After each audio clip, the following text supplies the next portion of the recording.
Good morning. Good morning, everybody.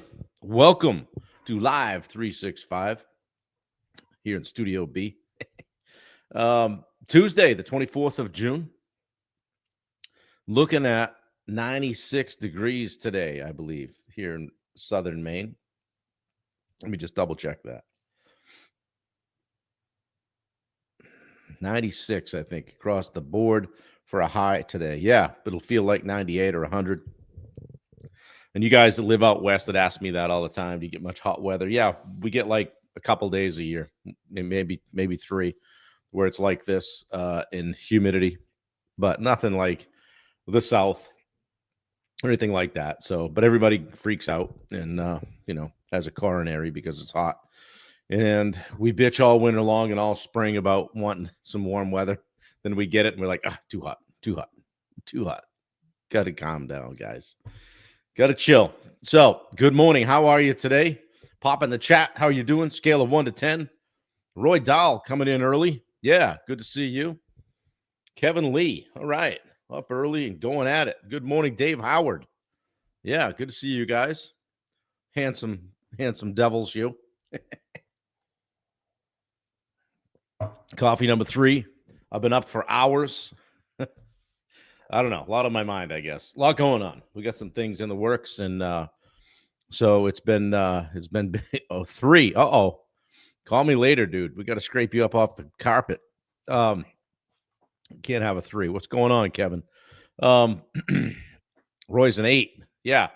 Roy, could you give Kevin a couple that'll drop you down to a 6, bring him to a 5? Come on now. Yeah, I don't know what it was. I was up just wide awake. I don't know how you can be that tired when you go to bed and then wake up a few hours later and just be buzzing. So, but that's what we got right now. So we're working through that. And yeah, Kevin, there'll be a link in here a little bit later. Hit me with that. Today's a busy day, but I'll find some time. Yeah, George Ross just jumped on Instagram. Good to see you, my friend. Doing good things as Tags Building and Remodeling. Guys, put your website in. Throw your website on. You never know, right? Somebody might be watching this from your area or could share it out. Did you know that Roy builds ponds and does pond maintenance? Did you know that Kevin Lee does a whole bunch of different things in the building and remodeling world, and you don't know where? So pop in your website if you've got one, or how to get a hold of you, all that kind of stuff. So Wendy Leet is watching. Yeah.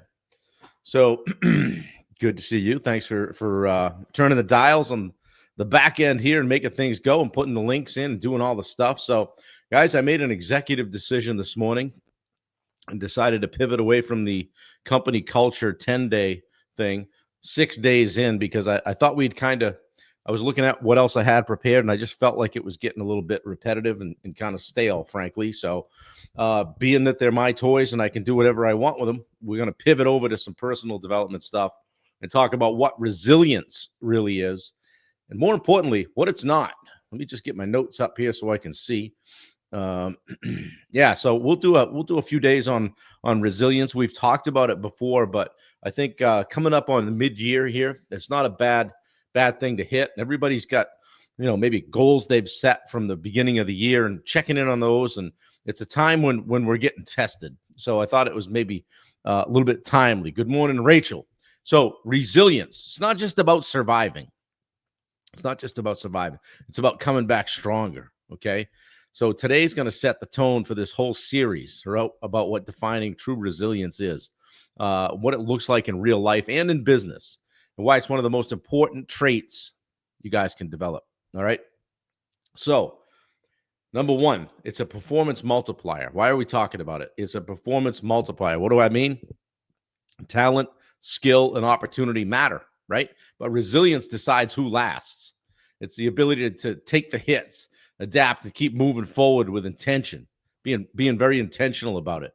The most successful leaders, athletes, and entrepreneurs are resilient first. The biggest thing they have in common, the successful ones, they didn't quit. That's the only difference. The only difference between them and you or me or whomever, they didn't quit. They just keep showing up. I think we're day 181 today or something. 180 might be day 180. I didn't have time to do the math. Got to put some I gotta carve some marks in the woodwork here so I can keep track. Dave Howard, what a great team you've built. Yeah, thanks, buddy. Appreciate it. You've been a big part of that. So yeah, what resilience is not? It's not acting like you're fine when you're not. That's not resilience. Okay, that's hiding. That's covering it up. It's not ignoring emotion or pushing through recklessly. Don't do that. It's not about never failing. It's about rising smarter and stronger. You're going to fail. We're all going to fail, right? Heck, I do it every day. So, what are the 3 core elements of resilience? One, coming back around, we did a 10-day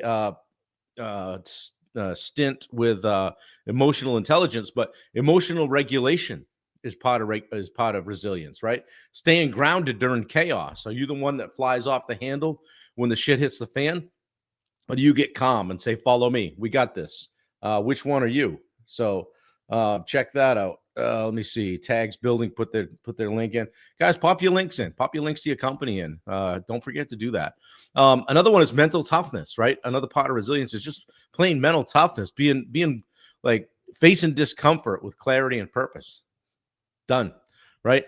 And then finally, adaptability, being willing to pivot without giving up. Like, hey, maybe you hit that wall a few times. Maybe you got to set over and try it again in a different spot or go around it, figuring out a workaround. Okay. And resilience, it's not a trait. It's a muscle. If you think about it, you don't have it or not have it. It's built through repetition, just like lifting weights. You got to train it. Just like in endurance training, the stuff that I've done, right?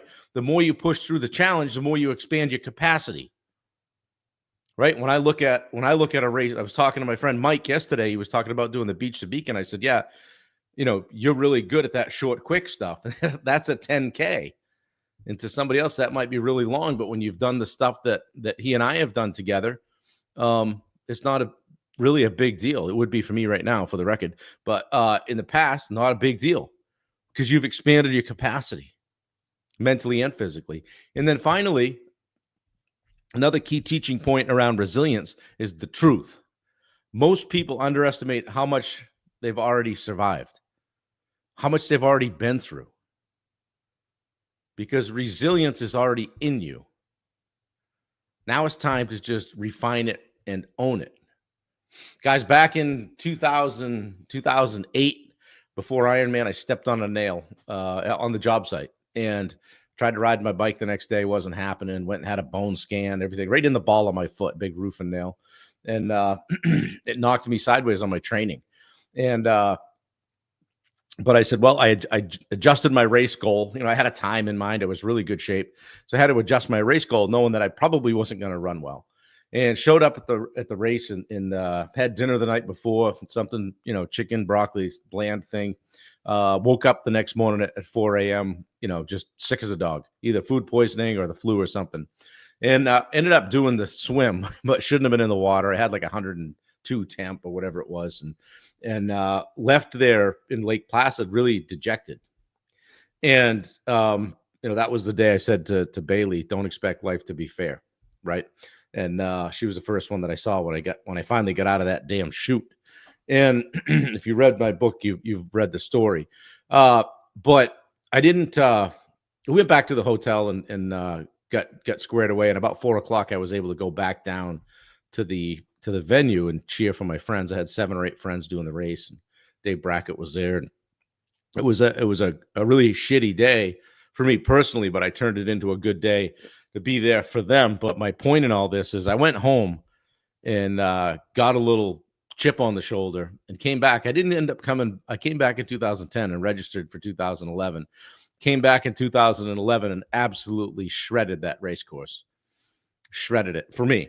Good time. And second best ever. And did it again in 13 and got even better. So when you have a setback like that, it doesn't mean you're done. It just means you're going through the process. Like if I asked you, hey, you're going to train and do these races, do you think you'll have a bad day somewhere along the way? Hey, if you're a marathoner, do you think probably someday it's just not going to be your day? There's no legs there, or maybe you're racing your bike and that you don't have legs that day, or maybe that, somewhere along the line in business, maybe somebody's going to hit you with a lawsuit, come at you. Maybe somebody's not going to to stick up for you in a room that you're not in, that kind of stuff. And you just any number of things where you have to be resilient in life. And those are what I call moments of truth. You have to choose how you're going to respond. And then ask yourself, what did you learn about yourself in going through that adversity? And then how did it shape you for who you are today? That stuff shaped me. Like I don't remember the finish lines, guys. I remember the training. I remember how riding my bike with Mike and it's, 30 something degrees and my right foot is a 9-iron, for the last 40 miles. That's the stuff when we get together that we talk about, we commiserate about and have fun with. I couldn't tell you what one of the finish lines looks like. You have to look at the photos. So to me, it's about the journey and the things that go on along the way, just like in life and business. Okay. You have to be resilient. So I'm going to ask you today to ask yourself, what does resilience mean to me? What does it mean to you? What does resilience mean to you? Where in my life have I already shown resilience? You have survived 100% of your toughest days. Have you ever heard that one? I love that one. Yeah, Dave says, I can relate. I know you can, brother. Yeah. What would it look like if you leaned into resilience more consistently? And he just said, oh, I see what's going on here. I see what's going on here. Just a little resilience. Going to have to get through it. What I decided was going to happen today probably isn't. And so I'm going to have to come back tomorrow or come back next week or, in my case, next year, for something that you put damn near a year of training into, and you have to chalk it up and go, well, I guess we're going to see what kind of competitor I am, because you can fold your tent and you can go cry in the corner and suck your thumb, or you can quietly put a plan back together to burn down the whole town. No, just kidding. I got a little extreme there. That's my mentality. You guys hear me say all the time, like, what are you up to? I'm working on world domination, baby. World domination, right? And I say it jokingly, but also it's the frame of mind that I'm in too. Like anything can be yours if you just fight through the resilience and take it on and embrace it and lean into it, understanding that it's coming whether you like it or not. And in my book, how you handle it defines you as a person. So that's what I had today. See ya. No, just kidding. Guys, if that hit home, give me a fist pump in the chat. A few of you guys on here today, kind of a quiet day. Maybe it's the heat. Maybe I forgot to press a button. I don't know. But I do appreciate you guys being here. I do appreciate you sharing it out. Hey, Dave Howard. The Dave Howard Honorary Summit Facebook group is now at like 1,987, I think. We need like 13 more people or something like that, maybe 15. I notice you continuing to invite. I am too. So we're biting and scratching and clawing our way to that 2,000 mark. We're going to get there. We're going to get there. Yeah. And hey, check out Schofield Sports Performance if you get a second. If you're in the Southern Maine area, they're down on 15 Lund Road in Saco.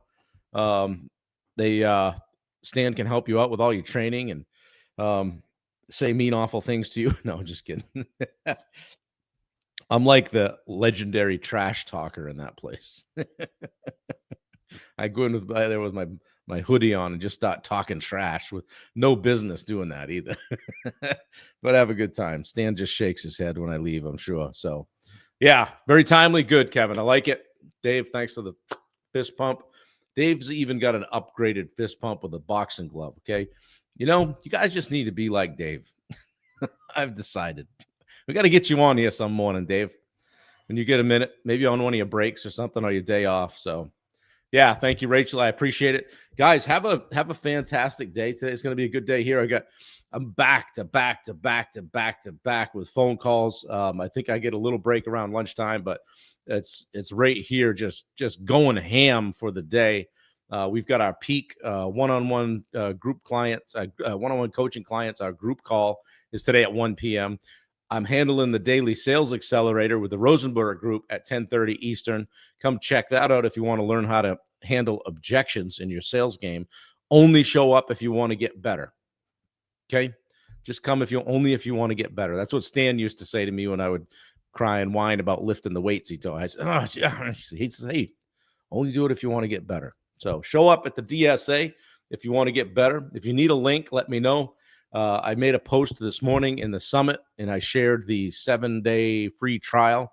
You can check that out. Rachel jumped on yesterday. She's been on a few times. It's good to see you. If you're thinking about coming down, guys, like when's the last time you kind of did something spontaneous? Because at this point, it's a little spontaneous. Join us in Houston for a 2-day takeoff event. Come down. It's easy in and out. 20 minutes from the airport. Come down Sunday, fly back Wednesday. Take a few days. Invest in yourself. Yeah. Dave says stay cool today. Wait a minute. You're always cool. Yeah. Let's see. What's that? I wear my sunglasses at night. Yeah, come down and I was on the phone with Steve yesterday, and we were just talking about it. He's super excited about it. We're getting new people signing up every day. Come in and just learn business. If you're struggling with sales, with marketing, systems, processes, how to deal with people, how to handle conflict, tough conversations, we hit it all. Okay, it's really a jam-packed 2 days full of business knowledge, and it really can shake something loose in you. Like we were chatting about it yesterday, and I said, we should get some testimonials on the way out the door for the transformation. He goes, well, have they had I said, people walk out that door a different person than they walk in. So trust me on that. I've seen it with my own eyes. I've been through it a few times. So if you're thinking about coming, it is free. Zero. All you got to do is get there and take care of your lodging, and we can get you a hotel recommendation. I know right where to stay, but there's he even brings some breakfast items too. So there's lunch both days, happy hour on at the end of Monday, and then everybody groups up and usually takes off and grabs dinner somewhere on Monday night. So it's a great time. Bubba Hogan will be there. I'll be there. I don't think Richard will be there. He's still on his worldwide cruise that he's on. And he's on his cruise because he figured out how to run his business and not have it run him. So he's taking a nice long cruise and letting his team take over running his company. So he's definitely gotten to that stage. So to that point. Anyway, join us in Houston. Check out the DSA today. We've got our one-on-one group coaching call for our one-on-one clients. That's called The Peak, and that's at 1 p.m. every Tuesday. And that's just the people that I work with on a coaching side. And guys, if you think I might be able to help you, just reach out. Okay, hit me with a strategy call. Kevin Lee, I want to talk to you today. I'd like seeing a 3 on my board. We'll get to you. So, and guys, help each other out. Okay, check in with one another. If you're not friends with one another on Facebook, make it happen. Reach out, connect, follow each other, follow one another on social, promote each other's stuff, post it in the group. Hey, here's a guy that I know does this. Bam, share it out. Change out your network. And I've been kind of on an unfollow binge, if you will. Right now, if it's politics, skin popping up on my feed somehow, I'm just unfollowing. I'm like, I want to see positive stuff. I want to see personal and business development. I want to see what my friends are up to, what people that I love are doing, and that's it. And so you can mute, you can unfollow. You don't have to unfriend if you don't want to. But hit me with a bunch of, frankly, right or left politics in any way. You're gone.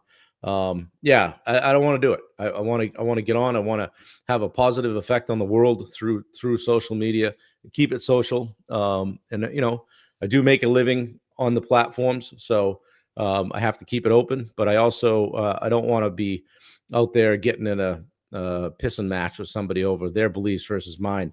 Because last time I checked, not one person has ever changed anyone's opinion on social media. Yeah. Dave's Pool Table Services. I love it. Howard, you got to come check out this little Bantam pool table I have. I'll let it go cheap. It would look great in your basement. It's heavy. It's nice. It's a, what do you call it? Olhausen or something like that. Yeah. I think I sent you a pic a while back.